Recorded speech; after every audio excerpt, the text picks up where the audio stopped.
You did not cry. You did not text. You did not show up at their door asking for answers you already knew. You just went quiet. And that silence, that single, still unbothered silence, it broke them in a way nothing else ever could have.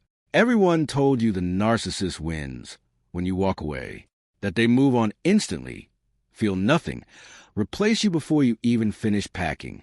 And most people believe that, so they either chase or they collapse, or they spend years quietly wondering if they ever mattered at all. But here is what nobody tells you. The most destabilizing thing you can do to a narcissist is not to fight back.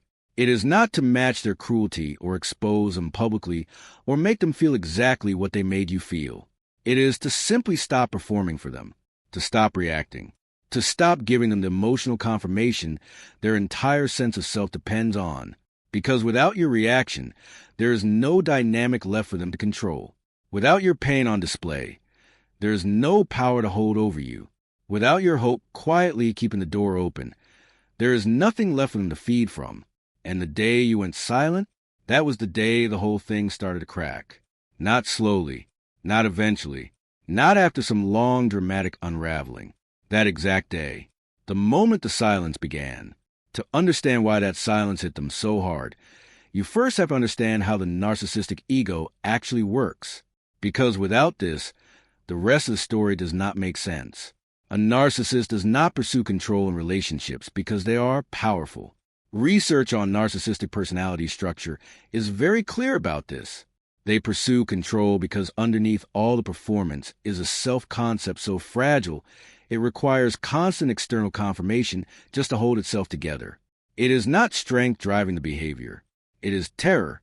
At some point, very early in life, their sense of self became entirely dependent on how other people responded to them. So the mind made a very logical adaptation. It learned to extract validation through dominance.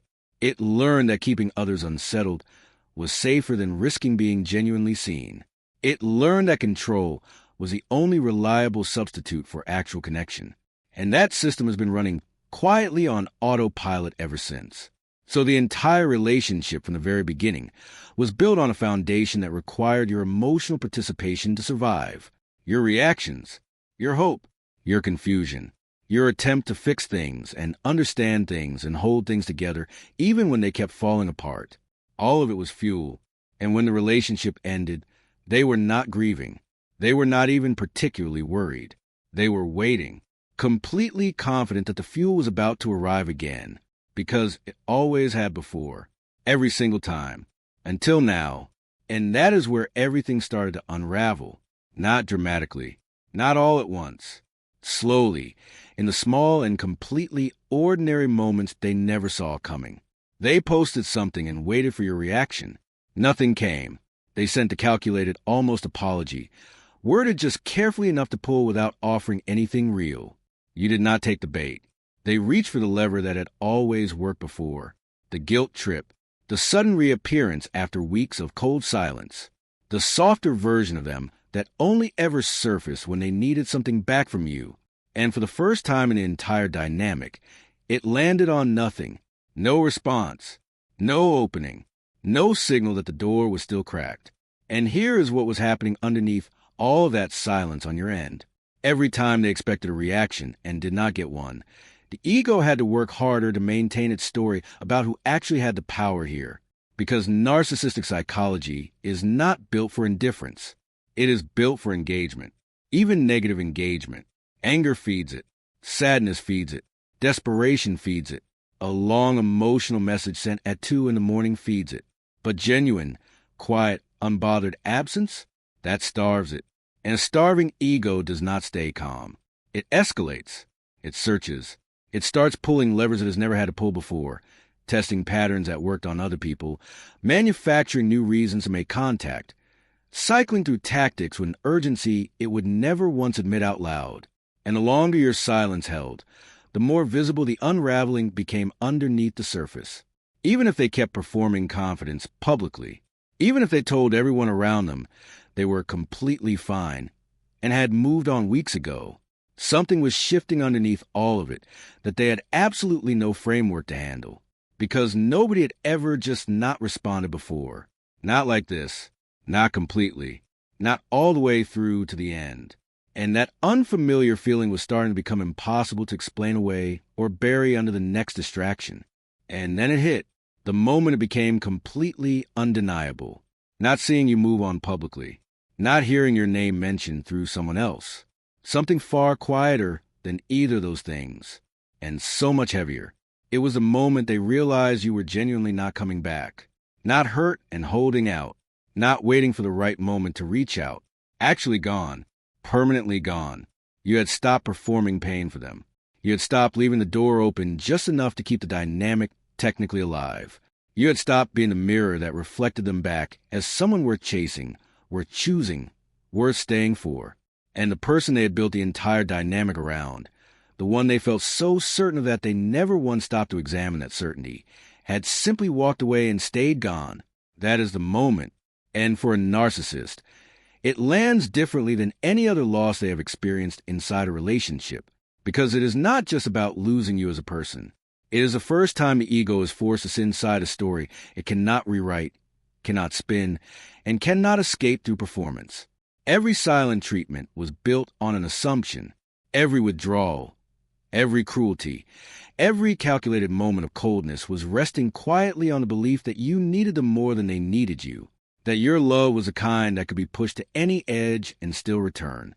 That no matter how far they stretched things, you would hold. And in one moment, without warning, that entire foundation collapsed at once. What they felt was not clean anger, not simple wounded pride. It was a specific, suffocating weight of a self-concept that had just lost the external confirmation it had been quietly depending on all along. The mask did not just slip. It shattered. And underneath, it was not the powerful, untouchable person they'd spent years performing for everyone around them. It was someone sitting completely alone with the realization that the one person they had counted on to always come back simply never did. And there was nothing left to manipulate, nothing left to reframe, no reaction left to feed from, just the silence, staring back. If you held that silence, I want you to understand something important. What you did was not petty.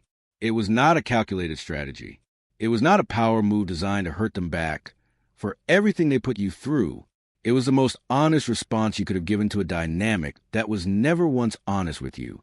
You stopped feeding something that had been slowly consuming you from the inside. You stopped performing availability for someone who had only ever used that availability as leverage against you. You stopped shrinking yourself to maintain a connection that was never actually safe to begin with. You stopped waiting to be chosen by someone who had already decided you were most useful when you were uncertain. And in doing so, without planning it and without announcing it, you told the truth the entire relationship never could. None of what they put you through happened because you were not enough. None of it happened because you loved too much or trusted too easily or failed to see the signs. It happened because a system built entirely on extracting from others cannot survive someone who finally, quietly, completely stops giving. And yes, they may reach out. They likely will. They may shift tactics entirely, come back softer or come back harder.